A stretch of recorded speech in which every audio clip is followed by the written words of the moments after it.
Hello friend, अस्सलाम वालेकुम। Welcome back to my YouTube channel. कैसे हैं आप सब? हमारा नॉवेल दीवाना हुआ ये दिल मेरा, आज हम उसका पेज नंबर पढ़ेंगे 369।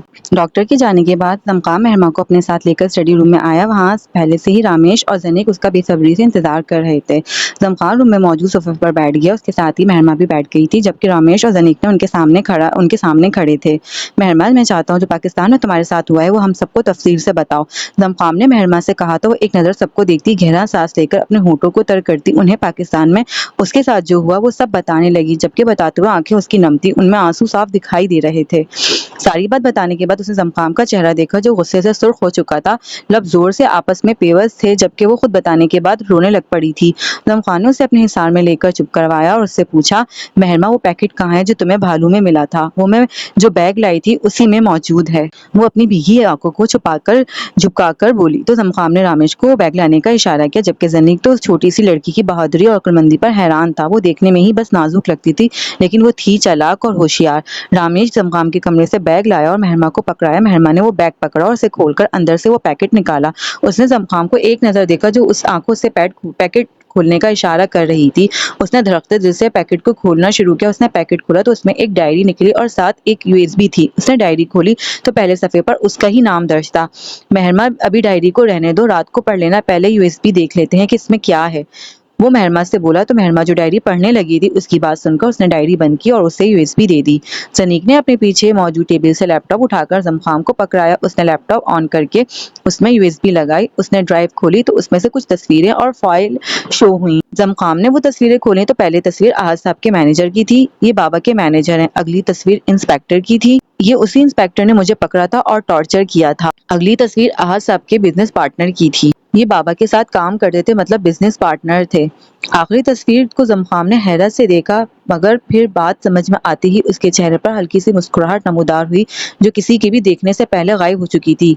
ये मुझे नहीं पता है कौन है, लेकिन देखा हुआ लग रहा है। मेहरमा ने आखिरी तस्वीर देखकर ज़मक़ाम से कहा, कोई बात नहीं, जब तुम्हें याद आए तब बता देना, और मैं चाहता हूँ कि अब तुम कमरे में जाकर ये डायरी पढ़ो और फिर हमें बताओ कि इसमें क्या लिखा है, और फाइल्स हम रात को ही देखेंगे, ओके? ज़मक़ाम ने मेहरमा का सर चूमकर उसे जाने का कहा, तो वो उसकी बात सुनकर सहलाती अपनी जगह से उठी और बाहर जाने लगी कि अपने पीछे से उसे ज़मक़ाम की आवाज़ सुनाई दी, जिसे सुनकर वो उदासी से मुस्कुराई। मेहरमा, याद से कुछ खाकर मेडिसिन ले लेना, पहले रोज़ी से कहना वो तुम्हें कुछ बना के दे। उसकी अम्मू भी तो उसे ऐसे ही दवाई खाने का कहा करती थी। वो अपने वालिदैन के बारे में उदासी से सोचती बाहर चली गई। चूंकि तस्वीर रामेश और जनीक ने नहीं देखी थी, तो इस वजह से वो आखिरी तस्वीर नहीं देख सके थे। हाँ बोलो रामेश, तुमने क्या बताना था मुझे? ज़मक़ाम अपनी सिगरेट सुलगाकर बोला। तो रामेश उसे अपने और सोफिया के दरमियान होने वाली सारी बात उसे बताने लगा। वो आदमी जो भी है वो मुझे सोफिया के जरिए मारना चाहता है, मगर सोफिया ने पहले ही मुझे सारी बात बता दी। अपनी बहन की वजह से वो भी मजबूर है, और ये है कि उसकी बहन की तस्वीर, वो अपने फोन में से अनुषा की तस्वीर निकालकर बोला, वो तस्वीर उसने कल ही सोफिया से मंगवाई थी। भाई मुझे भी दिखाएं तस्वीर। जनीक ने भी तजस्सुस से तस्वीर देखने के लिए मांगी, तो ज़मक़ाम ने उसी तरफ रामेश का मोबाइल बढ़ा दिया। लीना, वो मुंह में ही मड़बड़ाया। भाई ये लड़की तो लीना है, ये मेरे साथ मिलान में थी, बल्कि मेरी पसंद भी यही लड़की है, और उसे भी किसी ने मुझे मारने का कहा था। उसको अपना माजी नहीं याद, मतलब उसकी मेमोरी लॉस हो गई थी।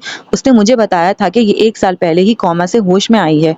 वो हैरान होता जल्दी से ज़मक़ाम से बोला, तो इसका मतलब कोई इन दोनों को ब्लैकमेल करते हुए तुम दोनों को मरवाना चाहता है, और मेहरमा को भी किसी ने मरवाने की कोशिश की है, और मॉम पर भी जो हमला हुआ है उन सब में एक चीज कॉमन है, और वो हूँ मैं। वो जो कोई भी है मुझे नुकसान पहुंचाना चाहता है, और तुम लोग ये तस्वीर जरूर देखना चाहोगे। उसमें उस शख्स का सुराग है। वो उसे लैपटॉप जो मेहरमा की यूएसबी में तस्वीर थी वो दिखाकर बोला, ये तो मुझे पहले ही उस पर शक था, तुम्हारी वजह से उसका बेटा भी मरा था, शायद उसका बदला ले रहा हो। रामेश तस्वीर देखकर जल्दी से बोला, जनीक मैं चाहता हूँ तुम लीना या अनुषे जो भी उसका नाम है उसे रोम बुलाओ और उसे कहो कि एक प्लान के मुताबिक जो उसे फोन करता है उसे बताए कि वो तुम्हें रोम जाकर मारना चाहती है। फिर एक बार वो यहाँ आ जाए तो हम उसकी हिफाजत कर लेंगे। और रामेश तुम भी सोफिया को मेंशन में लिया और सोफिया को उसकी बहन के बारे में भी बता देना, फिलहाल वो सिर्फ मेंशन में ही महफूज होगी। और दूसरी बात ये, इंस्पेक्टर जो है, मैं चाहता हूँ तुम लोग उस एक कंपनी की तरफ से इटली की फ्री टूर की टिकट्स भिजवाओ। वो मुझे 4 दिन के अंदर अंदर रूम में मिलना चाहिए।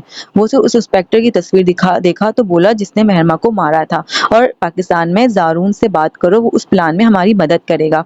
ज़मक़ाम ने कहा तो रामेश ने उसकी बात की तायीद की।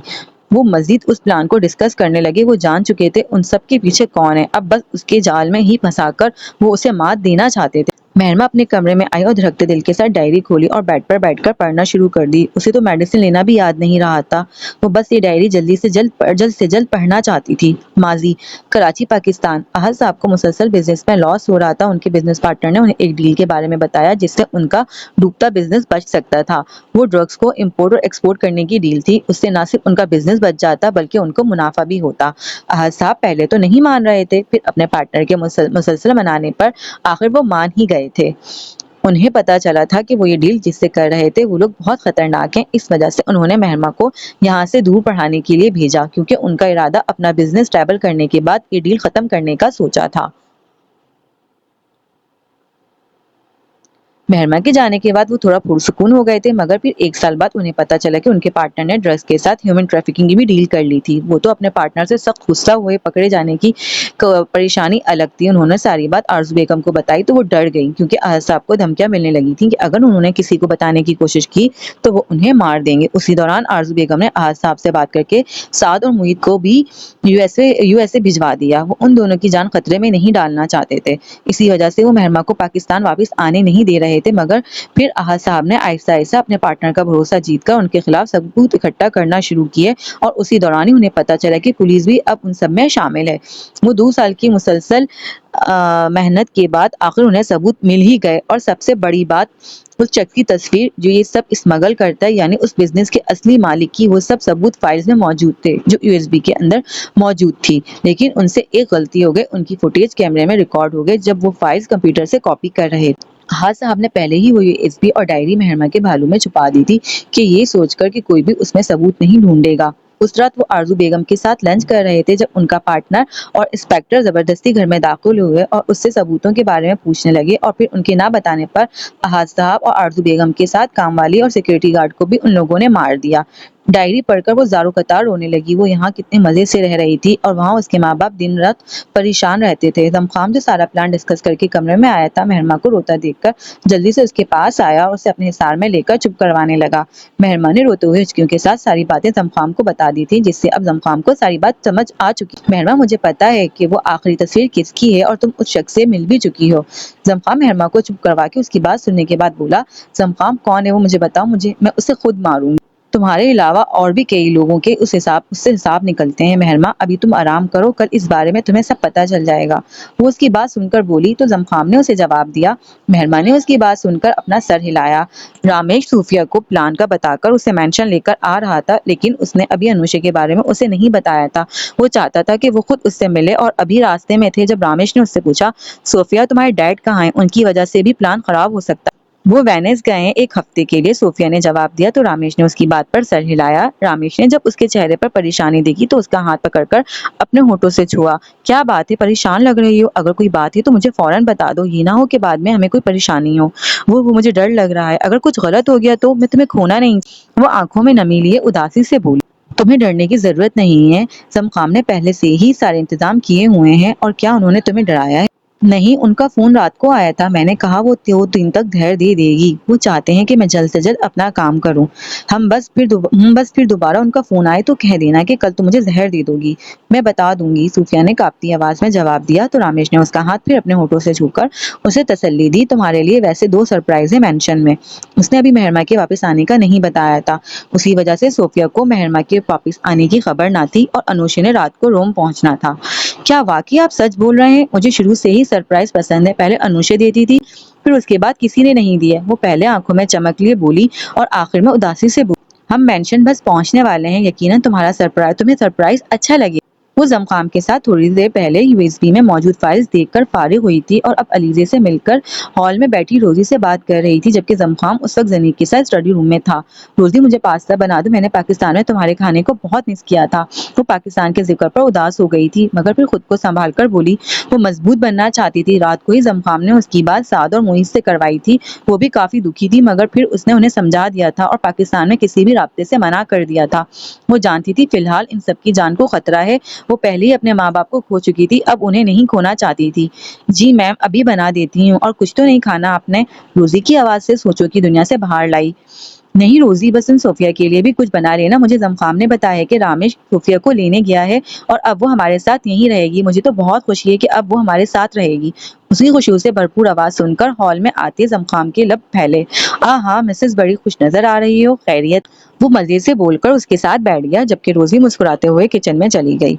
तुमने ही तो बताया है कि सोफिया आ रही है, तो इस वजह से मैं बेहद खुश हूँ। आखिर को इतने दिनों बाद जो उससे मिलने का मौका मिला है। लगता है भाभी आपको भाई से ज्यादा सोफिया के साथ वक्त गुजारना अच्छा लगता है।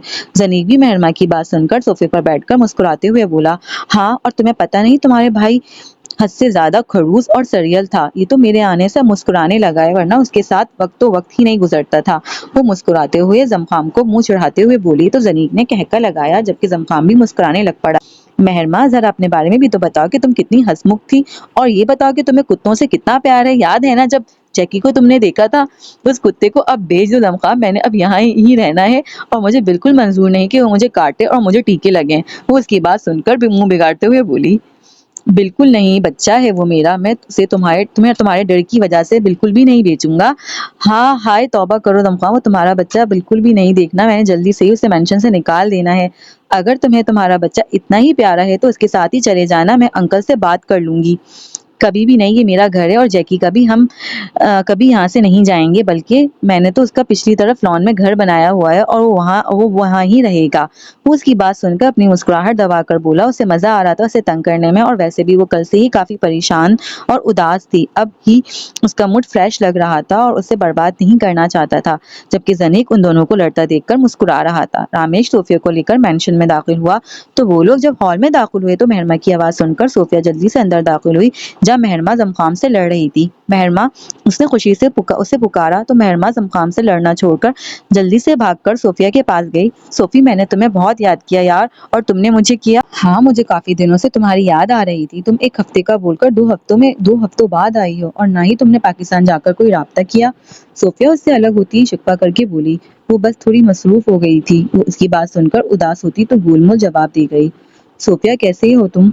सोफिया मज़ीद कुछ पूछती कि जमखाम ने फौरन सोफिया की बात काटते हुए पूछा, मैं ठीक हूँ भाई। उसकी 2-4 बार ही सिर्फ जमखाम से बात हुई थी, और वो भी रस्मी, क्योंकि उसे जमखाम से डर लगता था। उस वजह से वो उससे कम ही बात करती थी। इससे मिलो सोफिया, ये जमखाम और रामेश का छोटा बंदर, और सॉरी मतलब भाई है। भाभी, मैं कहाँ से आपको बंदर लग रहा हूँ? और सोफिया भाभी, मैं जमखाम और रामेश भाई का छोटा सा प्यारा सा हैंडसम सा भाई जनीक हूँ। वो पहले मेहरमा की बात सुनकर सदमे से बोला, फिर साथ ही अपना सही तारुफ भी कराया। वो सोफिया के सामने वैसे भी अपनी इज्जत का कबाड़ा नहीं करना चाहता था, आखिर को उसकी बहन को जो पसंद करता है। जबकि सोफिया ने उसकी बात सुनकर मुस्कुराते हुए सर हिलाया। फिर सब लोग बैठकर आपस में बातें करने लग पड़े। जुबरकान अपने ऑफिस में बैठा हुआ था जब उसका खास आदमी मार्क ऑफिस में दाखिल हुआ। सर, सोफिया ने बताया कि वो कल रामेश को कत्ल कर देगी, और दूसरी बात ये कि लीना भी जनीक को कल रोम में जाकर एक जगह मिल रही है, वहां पर उसने जनीक को भी कत्ल कर देना है। मतलब एक दिन दो काम एक साथ हो जाएंगे और जमखाम को पता भी नहीं चलेगा। ठीक है, लेकिन कोशिश करना कि सोफिया की मुलाकात लीना से ना हो सके, जबकि जब वो अपना अपना काम कर देंगी तब मिल भी लें तो कोई फिक्र नहीं। जुबरकान ने उसकी बात सुनकर बोला तो मार्क मजीद बोला, आप फिक्र मत करें, हमारा एक आदमी मुसलसल लीना पर नजर रखे हुए है, और सर कल कोई भी मीटिंग नहीं है। ठीक है, फिर कल मैं घर ही में रहूंगा, बस मुझे कल लीना और सूफिया की इन दोनों को मारने की खबर वक्त पर दे देना। वो बोला और मार्क को जाने का इशारा किया, जो उसकी बात सुनकर ऑफिस से चला गया। अलीज़ा जब यहाँ आई थी तो वो उसे बेहद पसंद करता था और उसे अपना बनाना चाहता था, मगर वो यहाँ से भाग गई। फिर शेरजिया से मिलने के बाद उससे शेरजिया ने शादी कर ली थी। उसने बड़ी कोशिश की कि वो अलीज़े को दोबारा हासिल कर ले, मगर कभी हासिल ना कर सका। फिर उसने कुछ सालों बाद शादी कर ली और उसका एक बेटा हुआ, जिसपे उसकी जान बसने लगी थी। जुबरकान की बीवी तो उसके बेटे निहान को पैदा करते ही मर गई थी। इस वजह से वो शुरू से अपने बेटे को साथ रखता। निहान ने जल्दी उसके साथ काम करना शुरू कर दिया था। सब कुछ सही जा रहा था, बस एक गलती निहान से हो गई। उनकी ह्यूमन ट्रैफिकिंग की सबसे बड़ी डील आनी थी, और उस दौरान निहान की लड़ाई जमखाम से हो गई थी। जमखाम ने उनकी डील की खबर पुलिस को दे दी थी। वो शुरू से ही ह्यूमन ट्रैफिकिंग के खिलाफ था।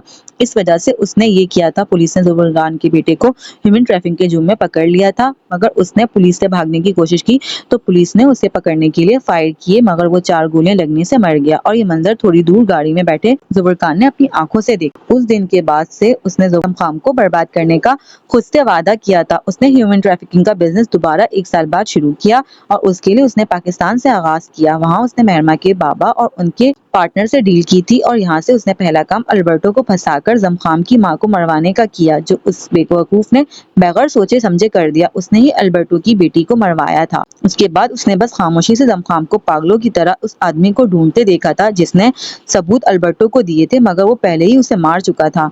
फिर जब उसको पता चला कि मेहरमा और सोफिया 2 लड़कियां जिनसे उनकी मुलाकात हुई है, तो उसने सोफिया के माजी के बारे में पता लगवाया, जबकि मेहरमा का बस उसे इतना ही पता था कि उसका ताल्लुक पाकिस्तान से है। फिर उसने सोफिया की बहन को ढूंढकर उसे ब्लैकमेल करके रामेश को मरवाने का सोचा और दूसरी तरफ अनुषे का इस्तेमाल करके जनीक को अपने जाल में फंसाने का सोचा और उसने ही दोनों मर्तबा जमखाम को तकलीफ देने के लिए मेहरमा पर हमला करवाया था। अब उसे लग रहा था कि सब कुछ उसके काबू में है और कल का दिन जश्न का होगा, क्योंकि वो भी जमखाम से उसके 2 प्यारे लोगों को छीनने वाला था। अब ये तो कल के दिन ही बताना था कि किसकी जीत होगी और किसकी हार। सोफिया सबके साथ डिनर करने के बाद स्टडी में मौजूद थी, जहां जनी के अलावा सब मौजूद थे। जमखाम पहले ही मेहरमा को सब कुछ बता चुका था, इस वजह से उसे पता था कि जनी कहाँ गया है। वो मेहरमा के साथ बैठी बात कर रही थी जब रूम का दरवाजा खुलने की आवाज पर सोफिया ने दरवाजे की जानिब देखा। जनीक के पीछे किसी लड़की को अंदर दाखिल होते देखकर वो अपनी जगह से खड़ी हुई। अनीशे को देखकर उसने हैरत से अपनी आंखें 2-3 बार झपकाई और फिर सबको देखते ही देखते उसने आगे बढ़कर अनुषे लीना को अपने गले लगा लिया और ज़ारो कतार रो पड़ी। जबकि अनुषे तो उस अफ्ताब पर घबरा ही गई। उसे जनीक ने सब कुछ रास्ते में बता तो दिया था, मगर फिर भी वो सोफिया को उसे रोता देखकर परेशान हो गई थी। सोफिया उससे दूर होती उसके चेहरे को अपने हाथों में भरकर उसके चेहरे को जा बजा चूमने लगी। 5 साल बाद वो अनुषे से दोबारा मिली थी और ये अरसा उसके लिए कितना दर्दनाक था, ये उसके सिवा कोई नहीं जानता था। सोफिया, खुद को संभालो, तुम अनुषे को परेशान कर रही हो। मेहरमा ने आगे बढ़कर सोफिया को अनुषे से अलग किया। क्या मतलब, तुम्हें खुशी नहीं हुई मुझसे मिलने की अनुषे? उसने अनुषे के चेहरे की तरफ देखा, जहाँ खुशी से ज्यादा परेशानी रकम थी। सोफिया भाभी, उसको अपना माजी याद नहीं है। वो 1 साल पहले ही कोमा से होश में आई है, मगर वो अपनी मेमोरी लॉस कर चुकी है। जनीक ने सोफिया को बताया तो उसने लब काटते हुए अनुषे को देखा, जो उसकी तरफ देख रही थी। दोनों के चेहरे की मुमासलत उन्हें काफी हद तक एक दूसरे से मिलाती थी। अनुषे ने आगे बढ़कर सोफिया को अपने गले लगाया और धीमी आवाज में बोली, बेशक मुझे अपना माजी याद नहीं, 1 साल तक मैं बेनाम रही, लेकिन अब आपसे मिलकर अपनेपन का एहसास हो रहा है। मुझे यकीन है आहिस्ता आहिस्ता मुझे सब याद आ जाएगा और इस सब में आप मेरा साथ देंगी। उसकी बात सुनकर सोफिया के लब फैले और इस बात पर वो बहुत खुश थी कि अनुषे उसे वापस तो मिली। बिल्कुल, मैं तुम्हारा साथ दूंगी, तुम्हें अपनी और तुम्हारी बचपन की तस्वीरें और बहुत सी चीजें दिखाऊंगी। सोफिया और अनुषे के मिलने के बाद सोफिया ने अनुषे को सबका तारुफ करवाया। उसके बाद रामेश ने उन्हें सारा प्लान बताया और सबको उनका काम बताया जो उन्हें कल करना था। प्लान बताने और डिस्कस करने के बाद सब अपने अपने कमरों में चले गए थे, जबकि जनीक अनुषे को वापस होटल छोड़ आया था। वो पहले ही उसे छुपाकर मेंशन लाया था और अनुषे की सिक्योरिटी के लिए उनके काफी आदमी होटल में मौजूद थे। उस वजह से वो ज्यादा परेशान न था। जुबैर खान आज सुबह से ही बेहद खुश था, क्योंकि आज वो जमखाम को बर्बाद करने वाला था। वह उस वक्त अपने क्लब में मौजूद था, जो उसके मेंशन के बेसमेंट में था, जबकि उसका एक दरवाजा पिछले हिस्से की तरफ से खुलता था, जहां से लोग उसके क्लब में आते थे। प्लान शुरू हो गया था। उसके आदमी अनुषे पर नजर रखे हुए थे, जिसने जनीक को आज होटल के कमरे में मारना था।